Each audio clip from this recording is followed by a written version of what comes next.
I don't know how many other Californians feel like this, but I personally feel like we need less regulations, not more. Most of our regulations feel superfluous and just downright stupid. This is not my industry. However, I have family in Minnesota whose industry it sort of is, and I've heard stories. So I'm going to try to communicate this with you all to the best of my ability.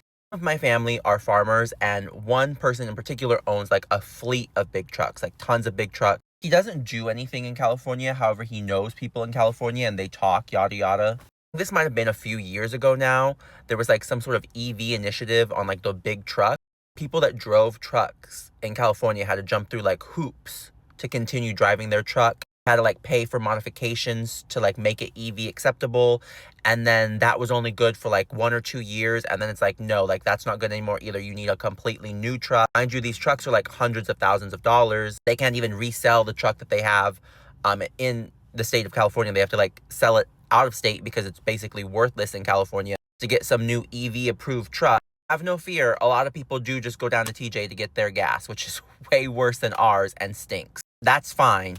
That's fine, apparently. Forget about the sewage they push from the Tijuana River into San Diego. That's also fine. Let's punish our businesses, our truckers, our ability to transport goods, right? It's just superfluous and stupid.